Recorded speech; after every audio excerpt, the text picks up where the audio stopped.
Namaste students. Today in this video I am going to discuss the exercises from chapter 2 sectors of the Indian economy.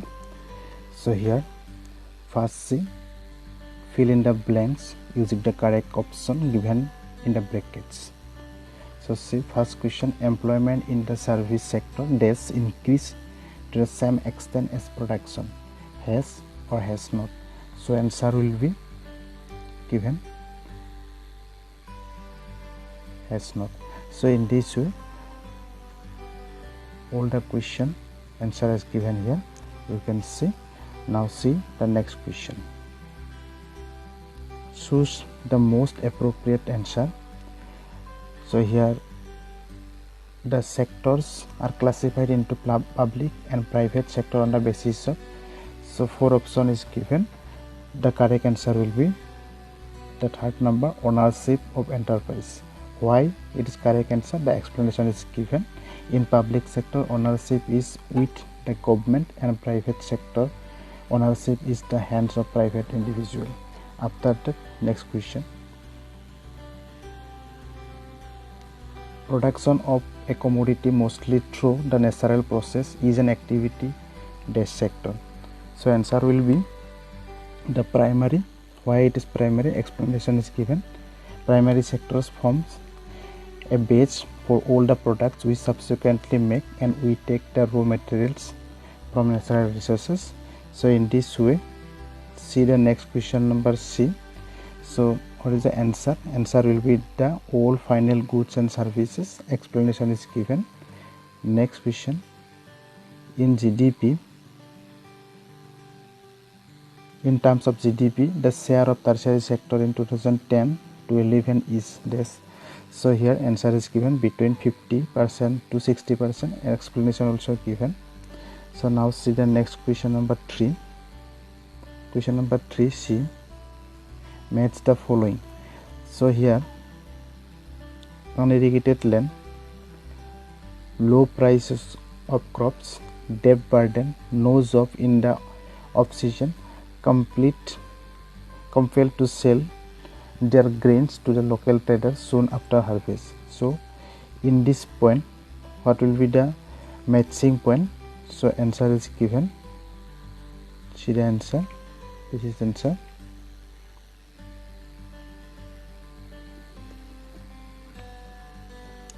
After that, see the next. So here question is that find the wood one out and say why. So here see, first, tourist guide, Toby, Taylor, Potter. So among these 4, which one is odd? So here tourist guide is odd. Why it is odd? The explanation is given. After that, next, teacher, doctors, vegetables, vendor, lawyer. So among these, which one is odd? So answer is the vegetable vendor. Why it is vegetable vendor odd? Explanation is given. Next question, postman, cobbler, soldier, police constable. Which one is odd? Answer is cobbler. Explanation also given. Next question, MTNL, Indian Railways, Air India, Sahara Airlines, All India Radio. Among these, which one is odd? So here answer is given, Sahara Airlines. Why it is odd? Because it is a private enterprise while the rest are government undertakings. So in this way you just see this answer. After that, next question number 5. So in the question number 5, what is given? Question number 5, a research scholar looked at the working people in the city of Surat and found the following: place of work in office and factories registered with the government, nature of employment is organized, and percentage of working people 15.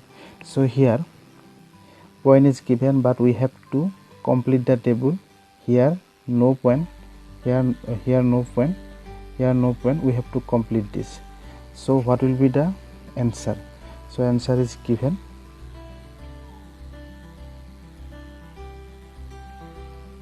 See, this was already given, but we have done this.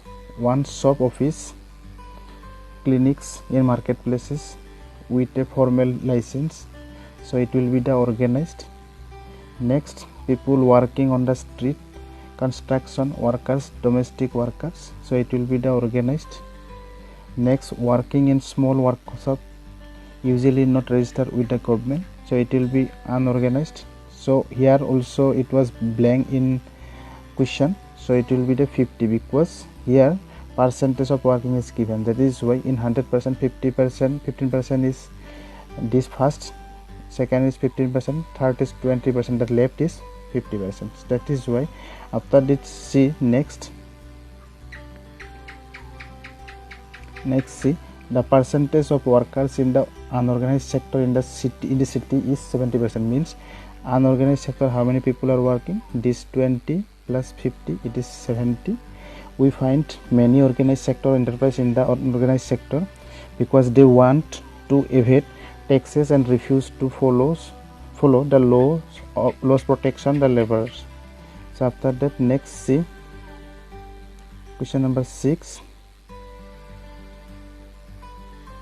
Do you think the classification of economic activities into primary, secondary and tertiary is useful? Explain how. So here it is asked there, we are dividing the primary sector, secondary sector and tertiary sector. It is really useful? Yes, it is really useful. Why it is useful? Answer is given. You just see the classification of economic activities into primary, tertiary and secondary is useful on account of the information it provides on how and where the people of a country are employed. So in this way you just see. So here answer is given. Next we will see the next question. Question number 7. For each of the sectors that we came across in the sector, why should one focus on employment and GDP? Could there be one other issues which should be examined, discussed?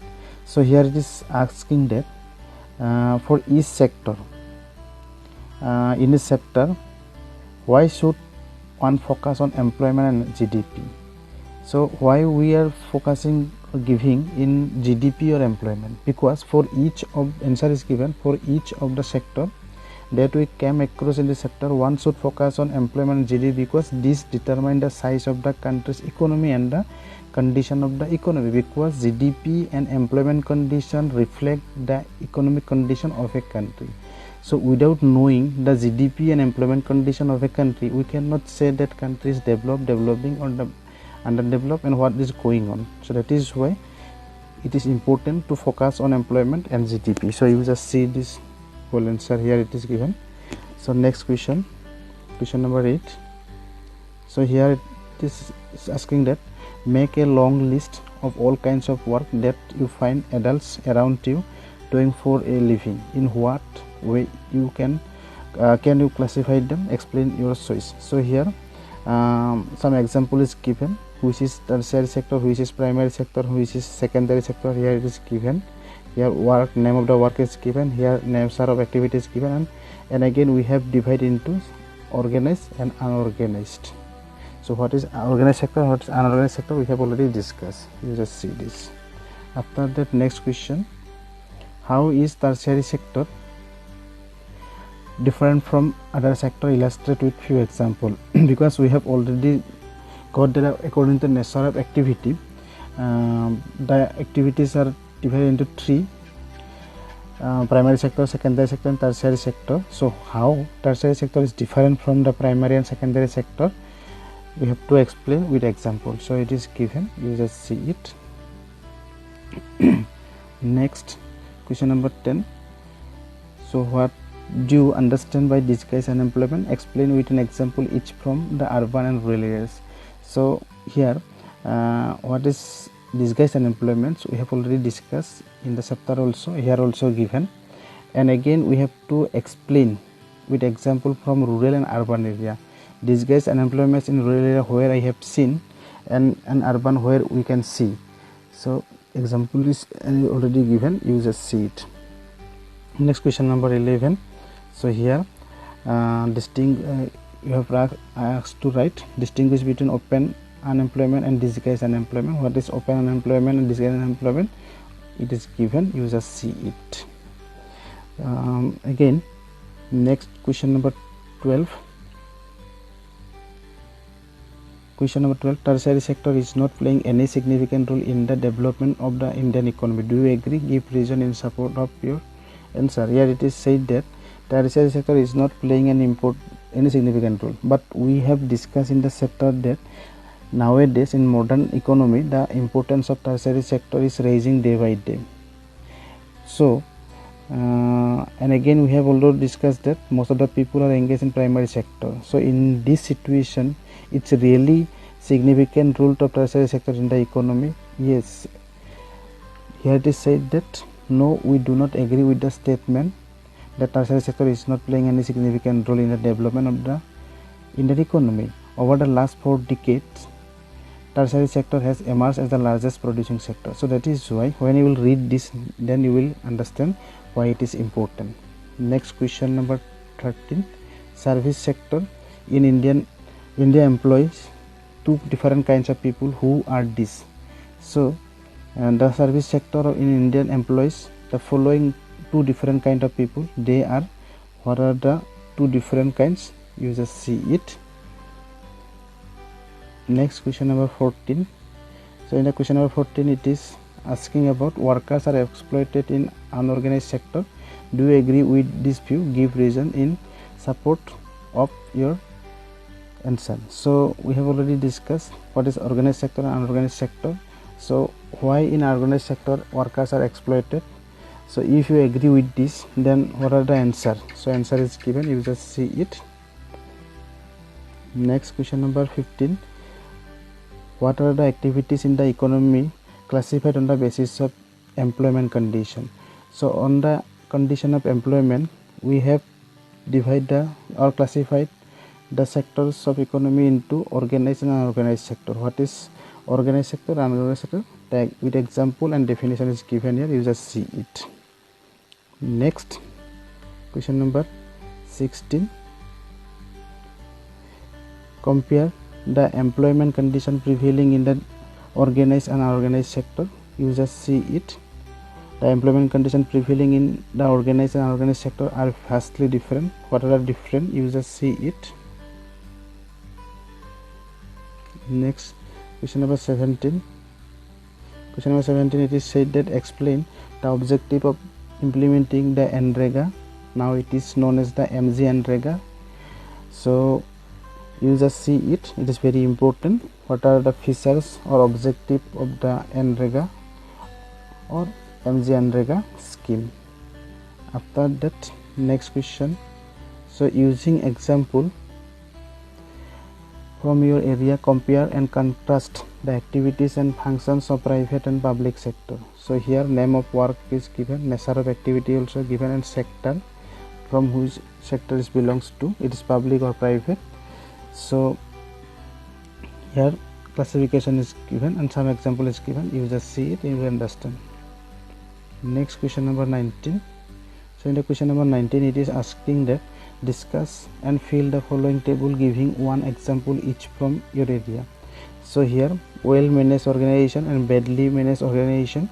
Answer is that public sector well managed organization, this is Delhi Metro Rail Corporation, and badly managed corporation means Milk Cooperative Society, because sometimes we are able to see some difficulties in this badly managed organization, and but you see in the Reliance Mobile or Delhi Metro, they are very proper maintaining, though they are Reliance Mobile, though there is private sector, but it is well maintained.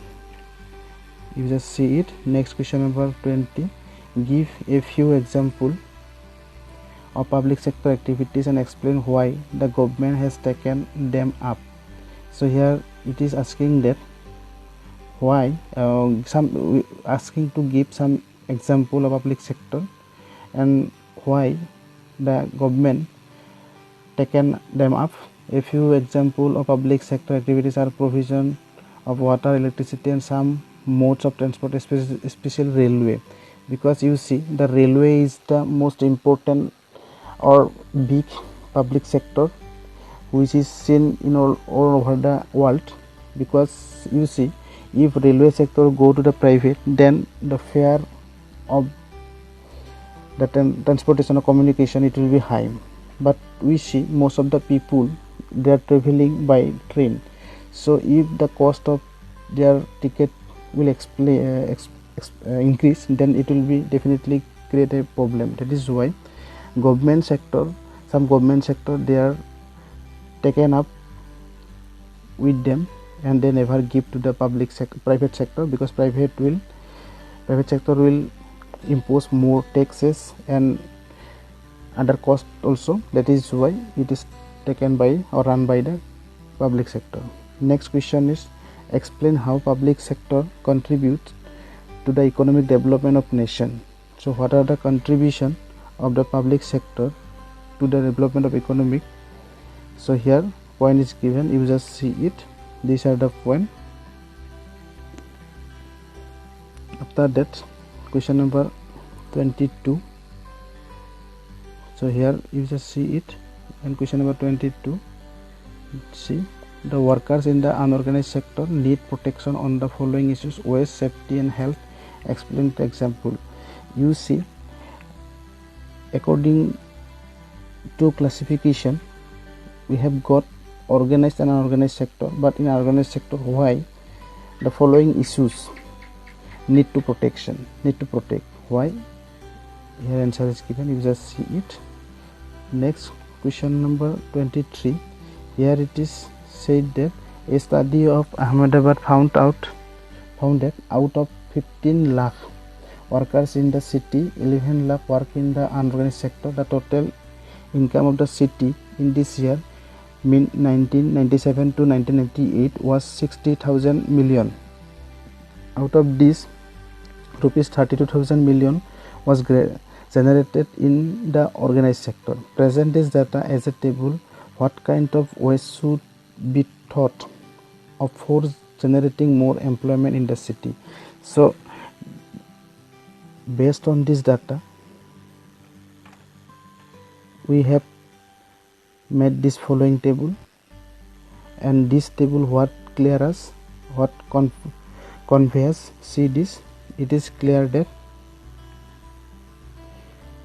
while a large portion of workers is working in the unorganized sector, the per capita earning of those in the organized sector is more.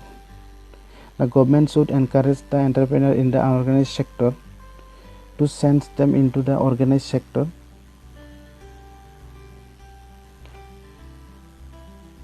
Moreover, the government should introduce some incentives so that more industries could be opened up in the organized sector. So that is why the importance of organized sector or unorganized sector is needed, because most of the people are engaged in unorganized sector. So when government will give interest on them, then the other people, they are able to work in safely. So that is why the importance of unorganized sector also needed. Next, question number 24. See, the following table gives the data, gives the GDP in rupees by the three sectors: air, primary, secondary. These are the sector: primary sector, secondary sector and tertiary sector. Year is 2013, and the GDP are given in 2000. Primary sector, how much it is given? 52,000. Secondary 48,500. Tertiary 1,38,500. So question is given these three questions. Calculate the share of the three sector in GDP for 2000 and 2013, and after calculating the share of GDP from this three sector, we have to depict in a diagram, and after that, what is the conclusion we have to draw, we have to write. So see here, the answer is that, see, in 2000 share of primary sector is 22.22%. 22.22%. Why it is, how it is calculated? You see, when we'll add this value, means 52,000, 48,500 and 1,33,500, then we will get the total value is 2, 3, 4, this, and we have to divide 52,000 by 2,34,000 into 100. So when we will cut this, then we will get this 22.22. in this way, second, this 48,500 and divided by 234,000 into 100. So when we will cut this in this way, then we will definitely get 20.73 thousand. So this value depicted in the following diagram, you just see it. So here it is. In 2000, primary sector, secondary sector and tertiary sector. In 2013, primary sector, secondary sector and tertiary sector. So last answer, what is the conclusion? Conclusion is given here. You just see it. We can draw the conclusion that the share of the tertiary sector in the GDP has increased by 10%, while that the primary sector has almost halved. The secondary sector has grown by about 2% in the last 13 years. So here see the difference. Here in 2000 this is tertiary sector, in 2013 this is tertiary sector, in 2000 primary sector this, but in 2013 this, in 2000 secondary sector this, in 2013 secondary sector this. See the difference, and by seeing this difference we can draw the conclusion this. So this is all about your exercise question from the chapter number 2. I hope you understand. If you any doubt, then you can send me the text question in the comment section. So I hope you understand. So this is all about the chapter 2, sectors of the Indian economy. So thank you. In the next video we will discuss another topic.